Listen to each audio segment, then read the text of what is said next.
West Texas. What most people see as a dry, barren emptiness, I see a paradise. All this monochrome in every direction, there's a quiet that speaks to me here. Most people that come this way come here to see Big Bend National Park, but not me.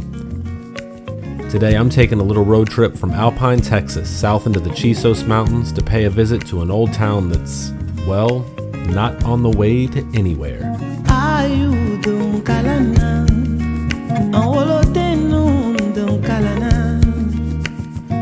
Terlingua gets its name from the Spanish tres lenguas, meaning three tongues, and there's a few schools of thought on why it's called that. The main idea is that three tongues refers to the three languages spoken here when the area was settled: English, Spanish, and the local Apache language. But who knows? I have my own theory. In Spanish, the word Terlingua refers to someone who speaks three languages. To me, Terlingua is closer to Terlingua than Tres Lenguas is, but what do I know?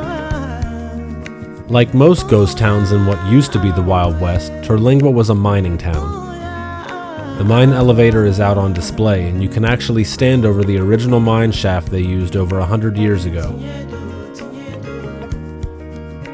Unlike all the gold and silver rush towns of the time, though, in Terlingua they mined quicksilver, or as we know it today, mercury. At its peak, the Chisos Mining Company, the mining company that was here, was the largest mercury company in the U.S., and now, it's a drifter hotel.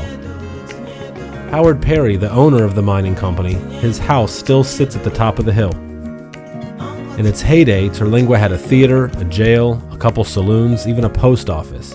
The influenza epidemic of 1918 took its toll, and eventually, after there was nothing left to mine, the mining companies closed up shop and everybody left town. 100 years later, it looks like this.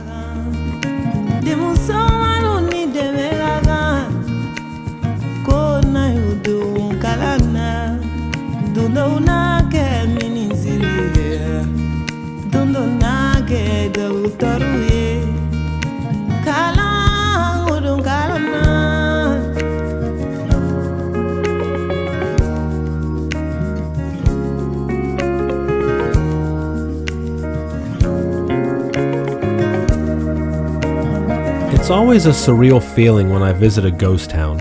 To think I'm standing in someone's home, looking out the same window they used to look out. How many times have I just been staring out the window, lost in thought? What did they think about when they looked out this exact window? What kinds of memories were made here? What were their lives like? Just to be standing in this exact spot 100 years ago, what would I see? 100 years from now, is someone going to be standing in my house wondering about my life the same way? I tell you, for a place so empty, there sure is a lot here to think about. There are still a handful of people who call Terlingua home, and as strange as it sounds, Terlingua may be one of the only places where the dead outnumber the living. The Terlingua Cemetery is quite possibly one of the most peaceful places I've ever been, if you can believe that. The whole time I was there, I just felt so at ease. Walking around and reading the names and dates of people who ended up here and never left, seeing the things people have left through the months and years of offerings and tributes to the dead, it's just a strange peacefulness. It's a really calm feeling the whole time you're here.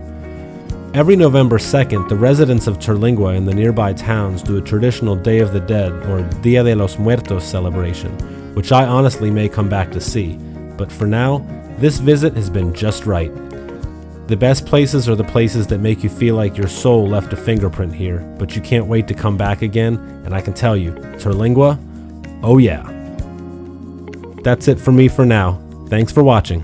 See you soon.